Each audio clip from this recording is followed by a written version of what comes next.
Hello, I'm Simon Owens, and you're listening to The Business of Content, a podcast about how publishers create, distribute, and monetize their digital content. For this week's episode, I'm taking you inside the podcast operations at the Los Angeles Times. The New York Times gets a lot of credit within the media industry for the blockbuster success of its podcast, The Daily, but the Los Angeles Times was also an early pioneer within the medium. Its narrative true crime podcast, Dirty Jon, generated over 30 million downloads and was adapted into a TV show for Bravo.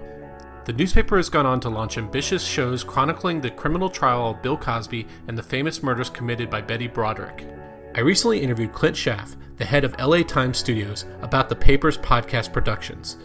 He walked me through how shows get made, their monetization strategy, and his views on selling IP to TV studios and Spotify. Before we jump into the interview, I want to play you a little snippet of audio from a conversation I had recently. It was with a guy named Tyler O'Shea, who runs an online magazine called Joker Mag, which covers underdog stories in sports. Tyler spoke to me about why he enjoys reading my email newsletter.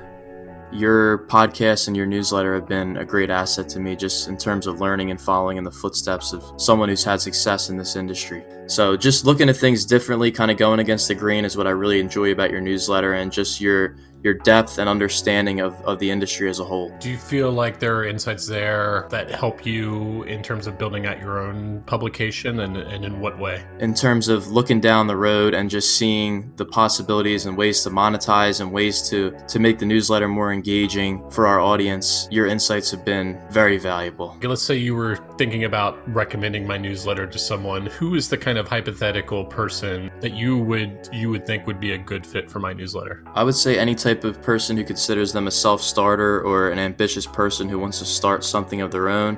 And especially with the world of journalism now, you don't know where it's heading exactly. So I think it's important to really be an independent person who has the skills and has the knowledge about the industry and is able to go off and do something on their own. If you're not subscribed to my newsletter, you're missing out on some of the most in-depth media coverage you'll find anywhere. To subscribe, go to simonowens.substack.com. That's simonowens.substack.com. Okay, on to my interview with Clint. Hey Clint, thanks for joining us. Hi Simon, thanks for having me. So I had you on to talk about the LA Times, specifically its podcast operations. But before that, I was looking at your LinkedIn account, and it looks like you came out of the PR and marketing world prior to joining the LA Times. Is that right? Yeah. I ran an agency and then worked at ran digital ops for a couple, I guess, historically based PR agencies that I think they would now claim to be full service creative shops. But yeah. Yeah, the biggest of which is Edelman. Mm-hmm, absolutely. Yeah, and what would you say that you kind of learned from the PR marketing space that transferred over to journalism? Yeah, I mean, for me personally, I feel like I've been doing the same work throughout my career, regardless of the types of organizations I worked in. I've always been a business-focused creator of communities around content. So whether that was, nowadays supporting newsroom endeavors in audio, but it might have been, creating social media assets or creating branded video or something in the past. And it's all about, how do we bring people together for a shared sense of purpose, whether that be a brand or in this case, in much to my happiness, compelling content that democracy depends on. But yeah, so I what I gathered from that work in PR and in related industries is the need to be flexible at the edges and to not, PR historically has been very good at adapting to new types of business, right? Like when events became a big thing that brands did, the ad agencies weren't the first in line to do that. They're used to making things pretty and that sound nice, right? So PR has always been flexible on the edges and how it defines itself. And I think that's a good practice for all kinds of industries, including news media. And because you have to think about the business side, you have kind of also a good understanding of the merging of content, but then also marketing and advertising, which definitely helps now, especially since, things like podcasts are doing kind of native read ads. We're moving towards more kind of a customized marketing experience that a lot of publishers are creating. So I'm guessing that helped somewhat. Yeah, it certainly helps. I mean, it always helps to be market driven. I mean, we don't, our folks in the newsroom, which I am not, of course, are making independent decisions separate from anything related to advertising. Well, and we don't do, by the way, we don't have native or host-read ads. Oh, okay. But it is always important for all of us to be kind of community centric, right? And to think, so the way an advertising person might be market driven, it is good for our newsroom to be really thinking about telling stories that adequately and properly represent the communities they cover, and really meeting the actual news they need, not just the things that historically news organizations deemed newsworthy. It is important to kind of always be checking ourselves on what kind of stories people want and that we should be putting out there. What was your initial role coming over to the LA Times? Because you weren't initially put in charge of like all its podcasts and video operations, right? Yeah. I mean, my title's been consistent throughout. I'm vice president of strategy and development. And so when I first started, the then publisher and I had a conversation about basically, why wasn't I buying media at the LA Times? And I explained why. And he said, well, you should come over here and make the things that you would have bought. Now that's, my first 5 jobs were all, even as a youngster growing up in North Dakota, actually, my first jobs were all in newspapers. So that's really where my heart has been.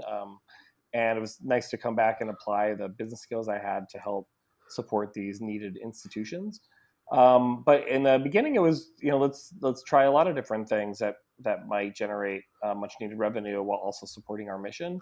And, we struck gold in 2017 with the Dirty Jon podcast and have been pulling at the, not just audio, but audio, television, video events ever since. And so you eventually moved on to, did you launch LA Times? So there's now this operation that pulls, I think, video, events, podcasts under all one roof, which is, correct me if I'm wrong, LA Times Studios. Did you launch that, or were you simply tapped to take it over? Yeah, I mean, it isn't all under one roof per se. There's an events team that supports newsroom endeavors. It's its own entity. We have a branded entertainment group that's also under the LA Times Studios moniker.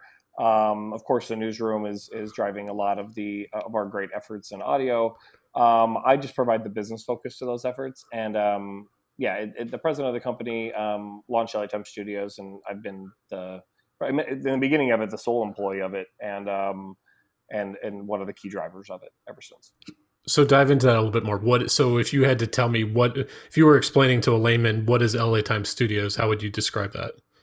Yeah, sure. I'd say that I'd explain it in the context of the LA Times. So the LA Times is, a world's leading media organization, certainly the leading media organization west of Washington, D.C.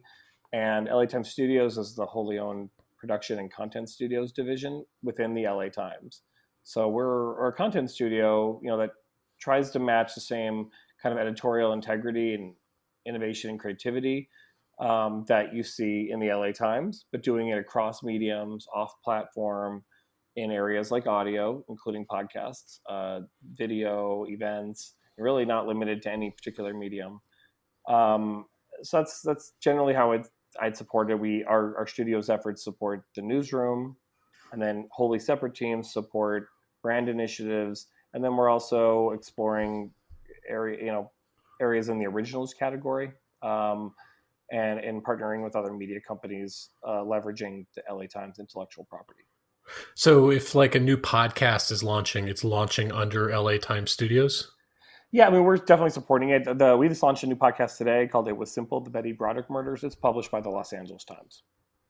But it's under the Studios moniker. I'm just trying to get understanding. Yeah, we have a production credit. We are producing the podcast with them, and in this case with an outside partner as well. But it's we're publishing. We're leveraging the LA Times brand as the publisher of podcasts moving forward.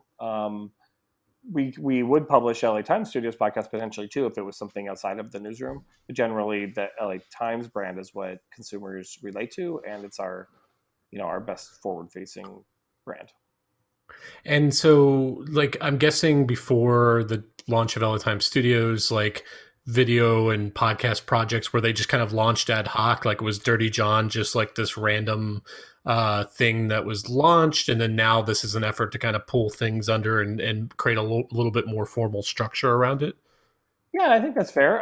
The LA Times Studios, we're out there. We want, principally, we're a mission-driven organization. I want to make sure that we're producing high quality, supporting the high quality journalism that the newsroom's creating, with best in class production studios and staff and capabilities to the extent that we can budgetarily, right? So it's and then getting that stuff out there so it's seen by as many people as possible. Definitely a big pivot, right, for organizations like ours, where we're used to creating content on almost exclusively on our owned and operated platforms, and then trying to monetize that.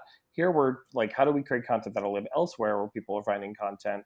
Hopefully it'll lead people back to subscription play. I'm sure you have questions about that, but it needs to be designed and produced in such a way that it stands up against the best content on those other platforms. And so that's principally the point of view that we're trying to bring to these projects.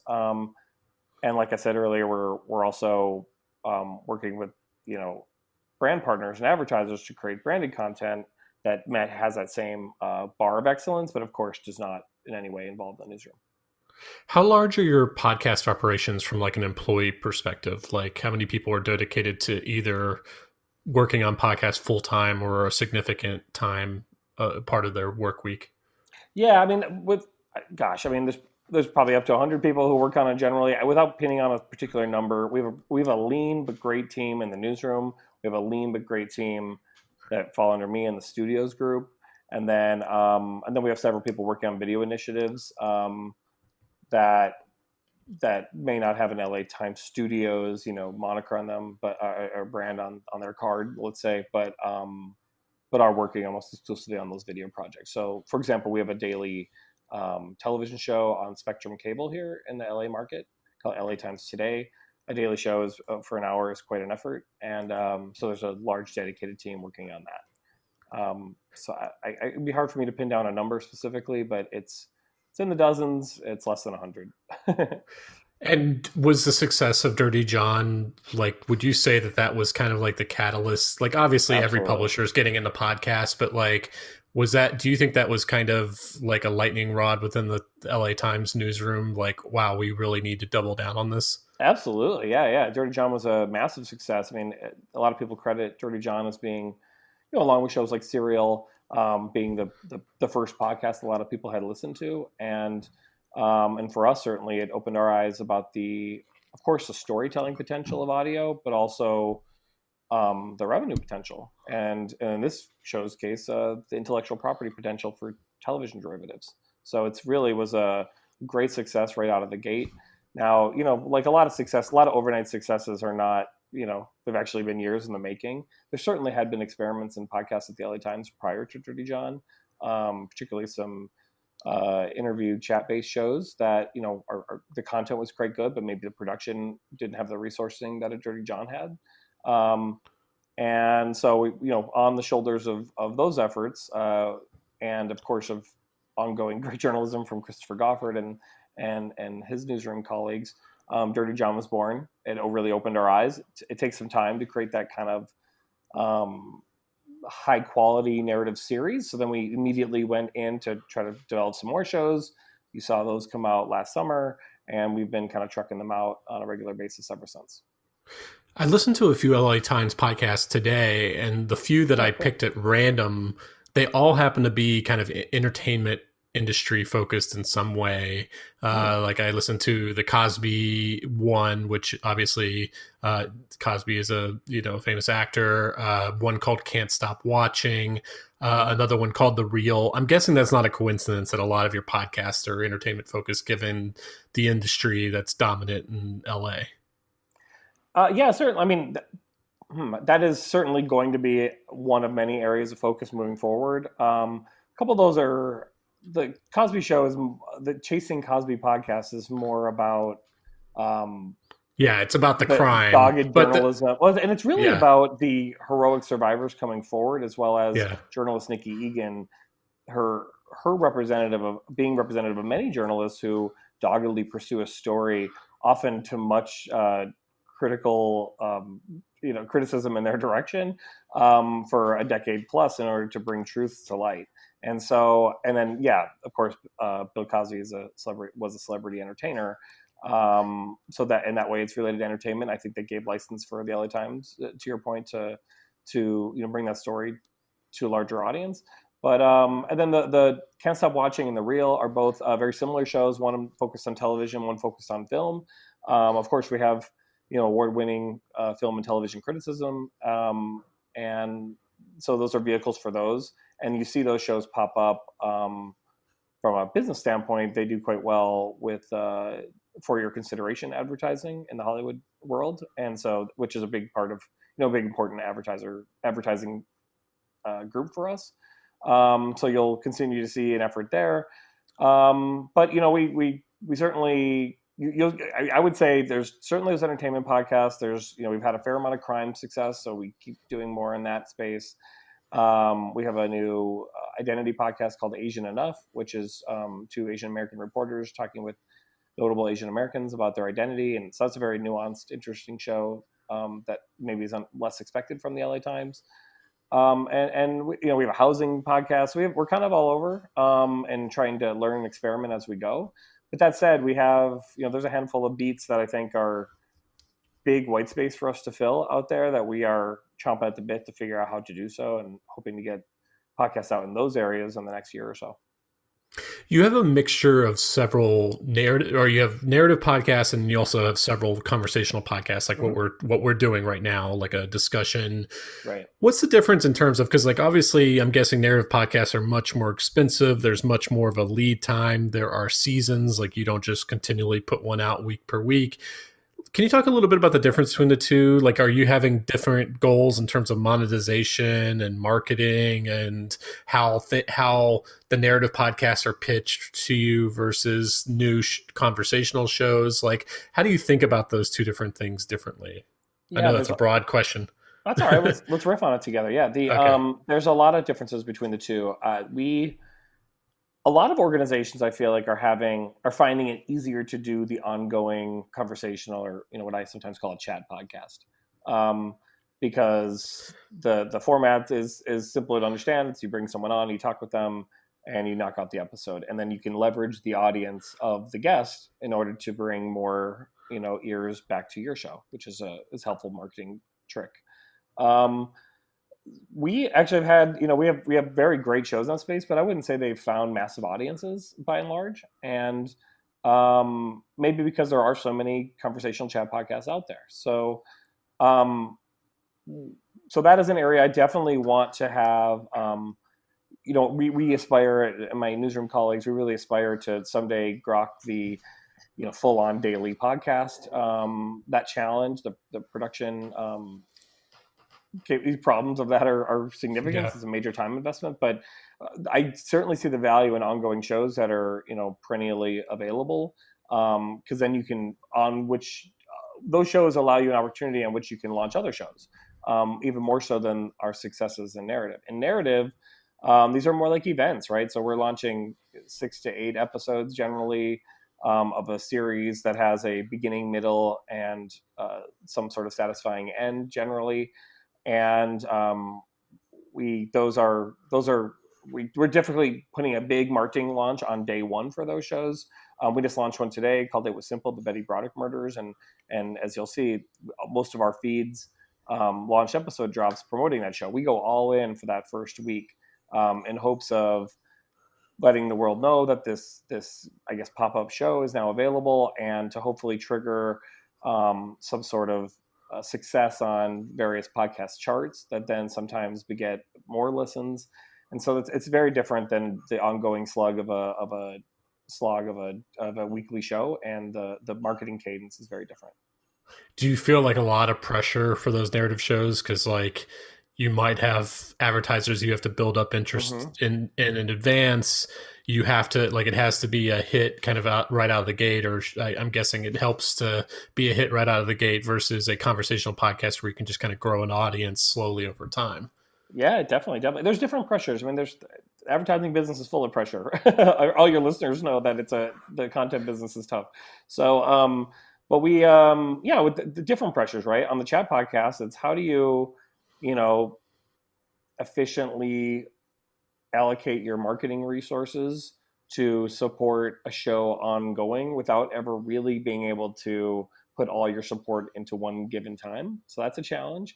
In this case, it's the opposite. On the narrative series, it's a different challenge. It's how do we launch really large? And like you said, yeah, we there's certainly a lot of pressure because we are projecting high numbers of listens in order to make back the investment that we put into higher level production on these shows. And so in order for the numbers to work, we have to have a lot of listens. We have to deliver on advertiser expectations, and luckily we've been able to do so repeatedly thus far, much to the surprise of many of our competitors. Right, like we have a kind of a shocking track record on the narrative podcast, and we hope to keep it up.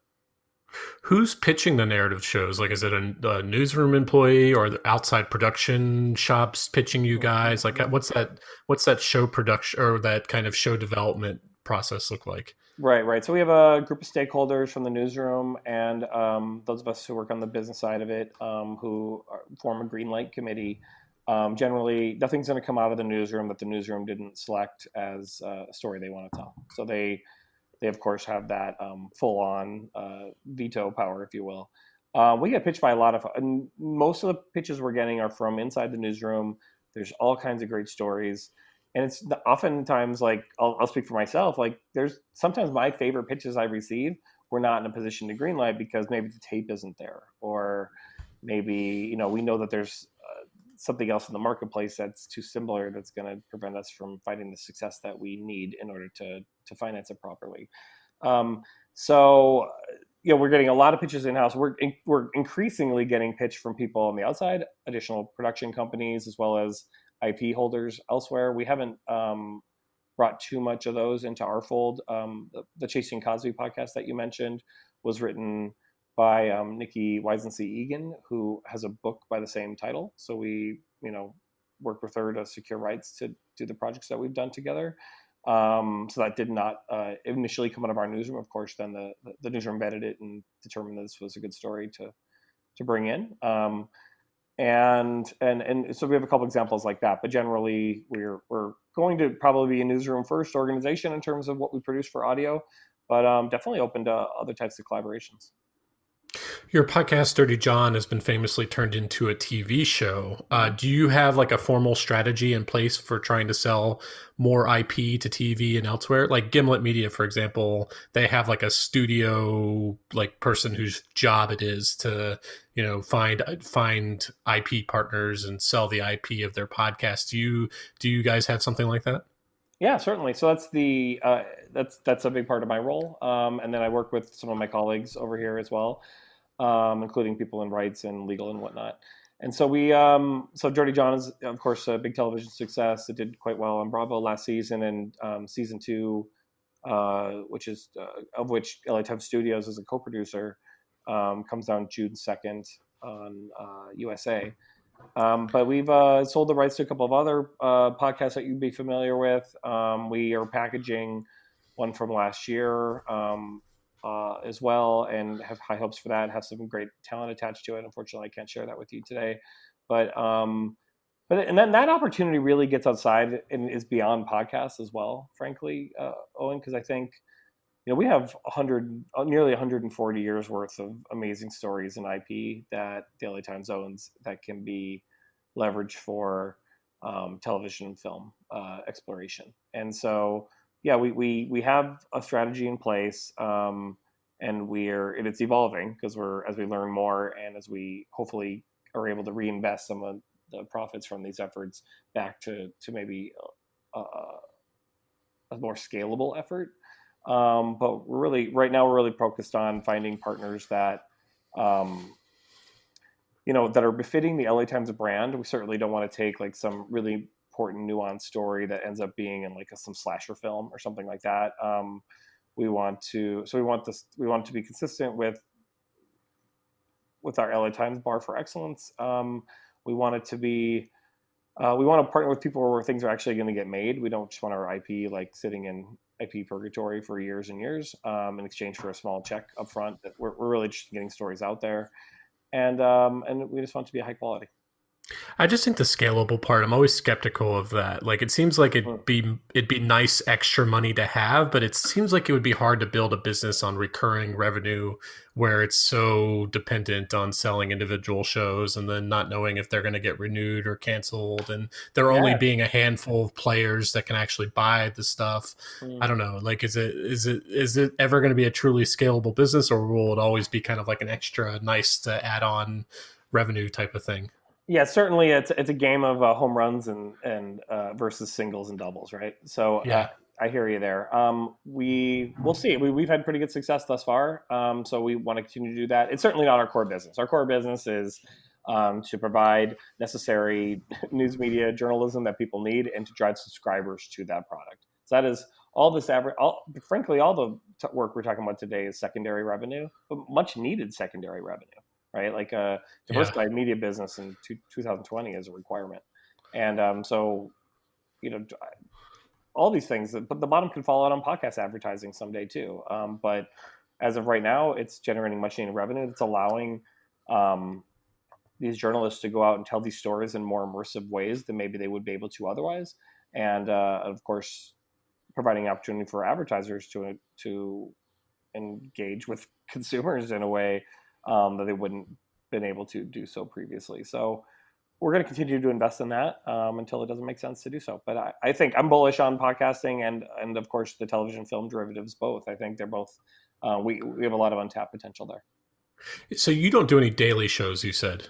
We have one daily show right now that probably won't run forever. It's called Coronavirus in California, and it's hosted Uh-huh. by Gustavo Arellano. It's an excellent show.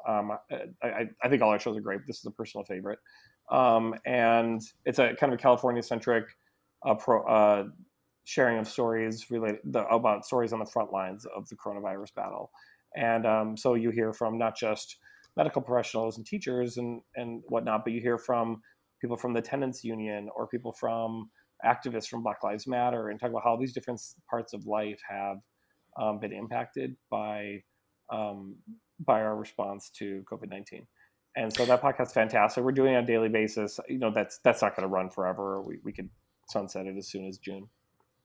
Do you look at the massive success of the Daily from the New York Times and think this is eventually what we need to do? I mean, I don't know if that's what the whole company thinks, but absolutely, I have great daily envy. That's an excellent show, and it's a great showcasing of their journalism, which I think then supports their core business of subscription as well. It's a strong brand, and perhaps most importantly, again, the public service aspect. Like it's just getting to a group of consumers that might not otherwise have consumed New York Times content. So from afar, I greatly admire that effort. I think when we're in that spot, we're going to do a little differently. California is a different animal, and in some people's minds, a nation state of its own. So we would like our daily to, when we get there, to reflect the uniqueness of California. But yeah, I really love what they put together. Is that just such a huge lift, so that's why you guys haven't jumped into it yet? You want to do it right? Yeah, I think that's exactly it. I mean, it's a huge we would have to dramatically scale up our internal resources and make a much bigger bet on that podcast. But I think that may be in the future. In what way can your podcast leverage the full resources of the newsroom? Like, are there any politics to plucking a news reporter off their desk to get them to come on to guest on a show? Like, do you really feel like you can tap your podcasters can tap just about all the resources that anybody else in the newsroom has? Yeah, I mean, our podcasts are the newsroom podcasts are hosted by individuals in the newsroom, and so there's a collegial attitude there. I think generally guests, newsroom journalists will show up on other people's newsroom hosted podcasts. Just this morning, the Coronavirus California podcast episode was about racism in this era of coronavirus, and the guests were our hosts of Asian Enough, Jen Yamato and Frank Young. And so they shared some experiences from their show and their personal perspective on another LA Times podcast. So that kind of cross promotion. We probably under leveraged it just because frankly, we don't have that many, conversational chat podcasts. But certainly see that as a vehicle for showcasing journalism and creating content that showcases those individual journalists. the politics of that, it's pretty simple. Generally, folks might have to run with their editor if they're going to dedicate significant time to a new project. If it's just an appearance on another show, I don't think that's political at all. And it's really a question of resource allocation, right? Like, I've never met a journalist who doesn't have enough work to do. We're all quite busy in these institutions, journalists and not. And so, to invest in a new podcast, that's certainly a huge lift of time and resources. And it might mean that a reporter who, contributed dozens of bylines in a set time period may now, might not have any bylines during that period, or may only have some articles that accompany this new podcast effort. So the newsroom, I think, does have to look at those considerations when greenlighting a new show. How do you approach advertising? Are you selling those ads completely in-house? That's a great question. We've done both. We've partnered with outside folks, as well as we've been kind of migrating toward doing more of the sales in-house.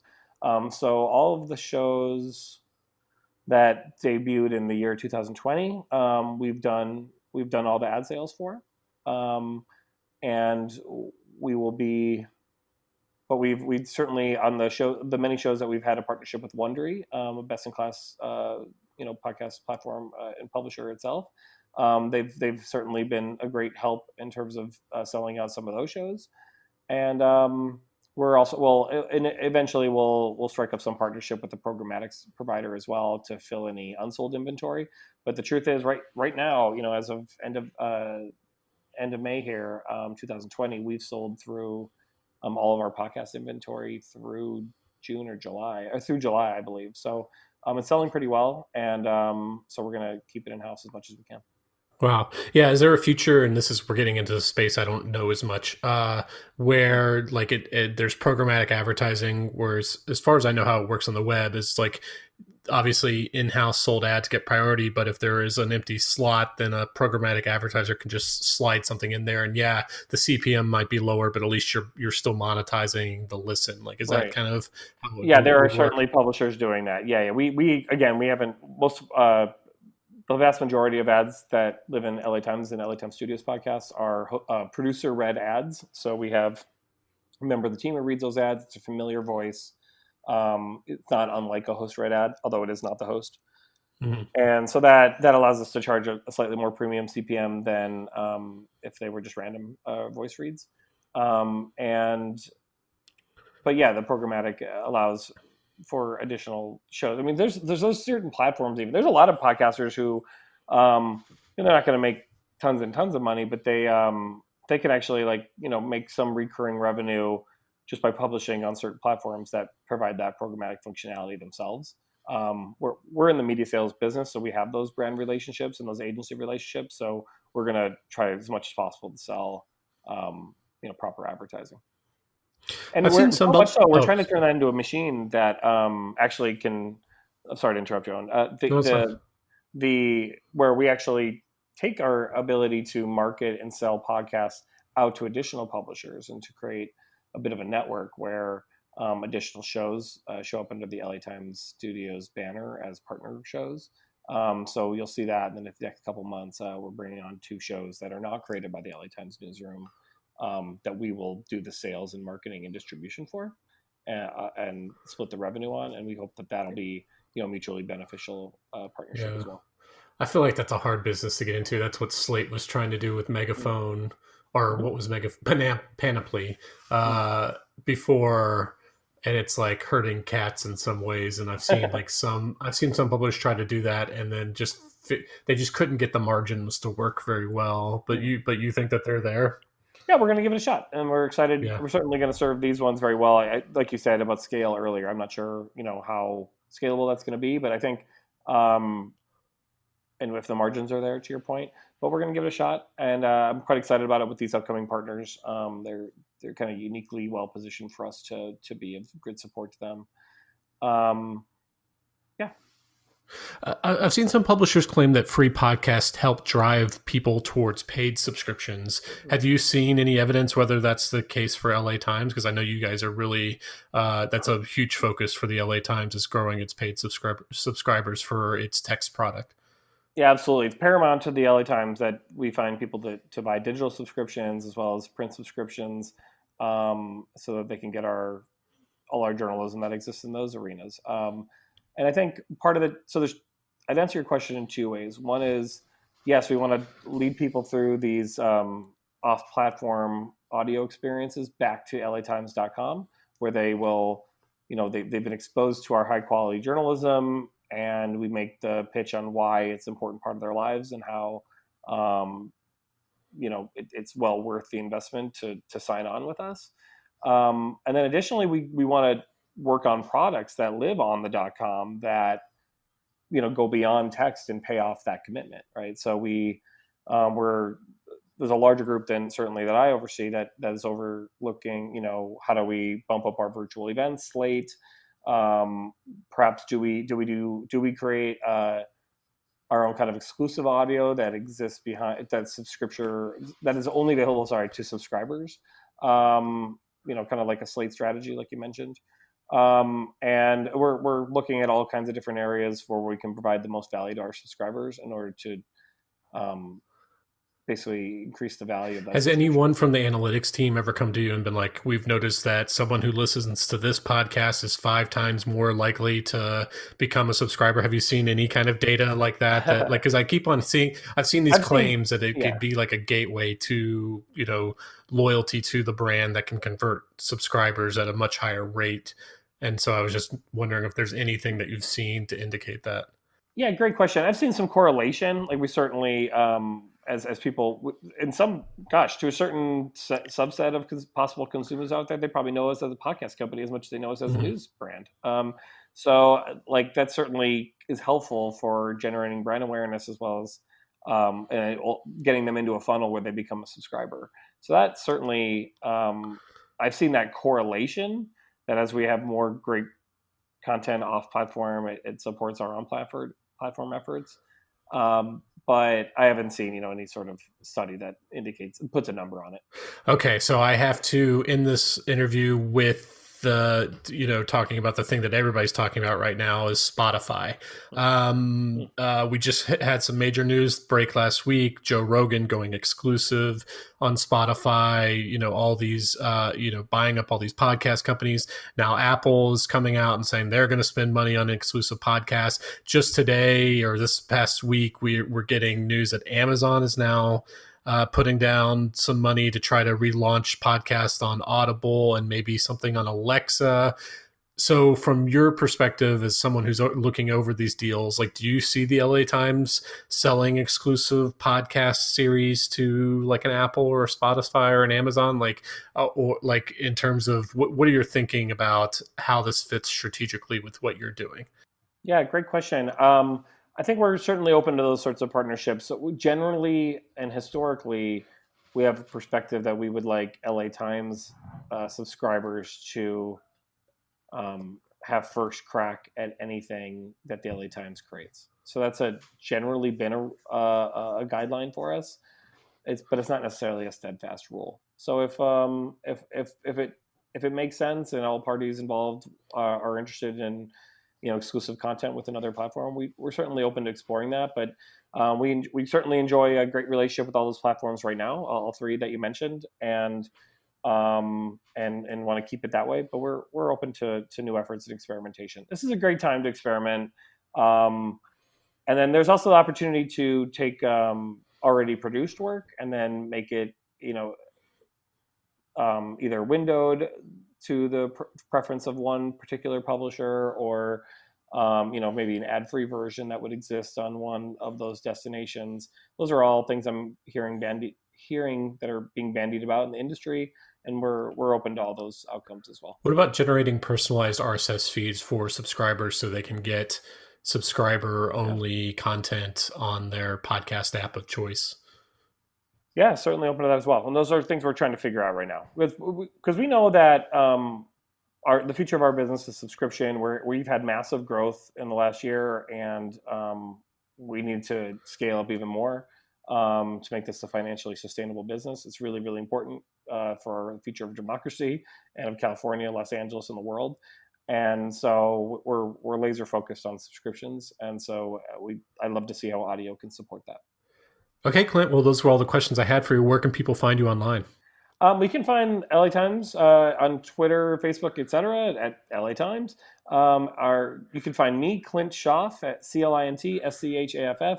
That's my moniker on all social networks.